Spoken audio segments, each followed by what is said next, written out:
You're doing everything you're supposed to. You're patient. You're consistent. You've read the books. You're doing everything you're supposed to. And yet, your toddler's behavior keeps getting worse. What if the problem isn't your toddler at all? Researchers at Harvard Center on the Developing Child found something that most parenting books won't tell you. Some of the most well-intentioned parenting habits are actually wiring toddler brains for more conflict, not less. Today, we're going over the 5 most common ones, and what to do instead. Before we get into the mistakes, it's important to understand one thing. Toddler behavior is not a discipline problem. It's a brain development problem. The prefrontal cortex, the part of the brain responsible for emotional regulation, impulse control, and decision-making, is not fully developed until age 25. In toddlers aged 1 to 3, it's barely online. According to developmental neurologist Dr. Daniel Siegel, author of The Whole Brain Child, toddlers are almost entirely operating from the amygdala, the brain's emotional alarm system. That means when a toddler loses control, they are not choosing to misbehave. They are neurologically incapable of doing otherwise. So when we respond to toddler behavior as if we're dealing with a small adult who understands logic, consequences, and reasoning, we're not just ineffective. We're making the situation worse. That's where these 5 mistakes come in. Mistake number 1, over-explaining. When a toddler throws their food off the table, the natural parental instinct is to explain why that's not okay. We don't throw food because it makes a mess, and food costs money, and other people are hungry. Here's the problem. Researchers at the University of California, Berkeley published findings showing that toddlers process an average of 7 to 10 words before their working memory is full. Everything after that? Gone. Worse, a long verbal explanation actually activates the stress response in toddlers who are already dysregulated. You're not calming them down. You're adding noise to an already overloaded system. What to do instead? Use what child psychologist Dr. Ross Greene calls the one-sentence rule. State the limit. State it once. Then act. Food stays on the table, and you move them away from the table. That's it. The action teaches. The words disappear. And before we get to mistake number 2, here's something most parents don't realize about the next one. It's the mistake that psychologists say is the hardest to stop, because it feels like exactly the right thing to do in the moment. Mistake number 2, asking toddlers to calm down. Calm down. Stop crying. You are okay. These phrases feel soothing to us, because they would soothe an adult. But developmental psychologist Dr. Laura Markham at Columbia University explains that for a toddler in distress, being told to calm down is neurologically similar to being told to stop bleeding. They cannot. Not yet.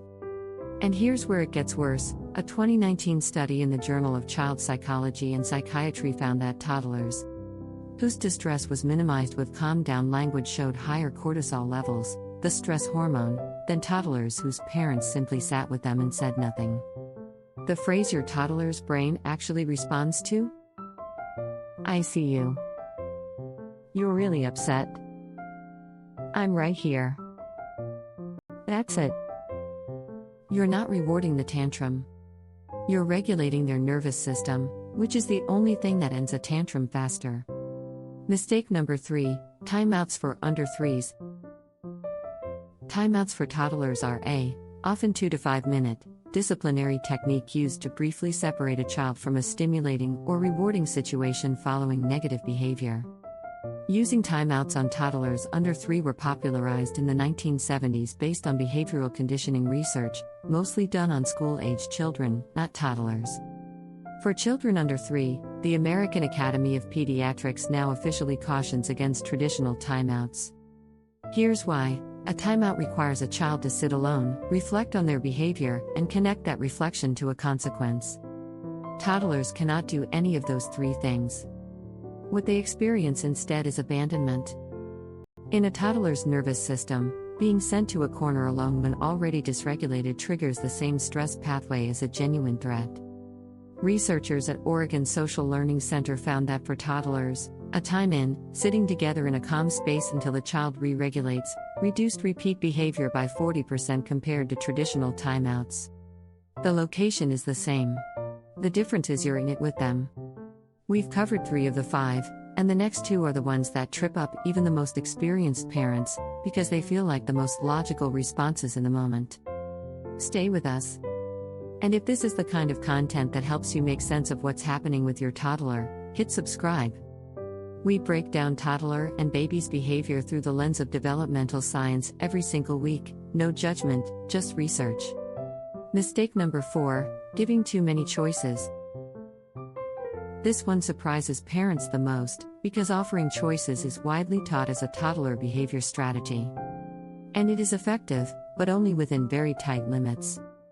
Research from the California Institute of Technology on decision fatigue in young children shows that offering more than 2 options to a toddler under 3 causes the same neurological overwhelm as a meltdown trigger. Their working memory capacity cannot hold more than 2 competing options without shutting down. Do you want the red toy or the pink toy? Effective. What do you want to wear today? Nightmare. Limit every choice to 2 options. Both options should be acceptable to you. And if they can't decide within 10 seconds, you decide for them, calmly and without negotiation. Decision fatigue is a real physiological state in toddlers, not defiance. Mistake number 5, reacting to behavior in the moment only. This mistake ties everything together, only addressing behavior when it's happening. Most toddler behavior intervention happens reactively, in the middle of a meltdown, in the middle of a supermarket, in the middle of dinner. And in those moments, as we've seen, the toddler brain is offline. Developmental psychologist Dr. Daniel Siegel calls this connect before you correct, and the research behind it is striking. A 2021 meta-analysis in Child Development Perspectives reviewed 47 studies and found that the single biggest predictor of reduced toddler behavior problems was the quantity of calm, connected time with a primary caregiver outside of conflict moments. In other words, the behavior you prevent is shaped in the 15 minutes of play before the meltdown, not the 5 minutes of correction after it.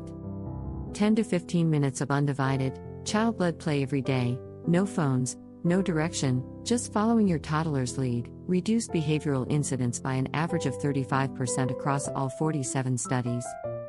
That's the intervention. Not discipline. Connection. So let's bring it all together.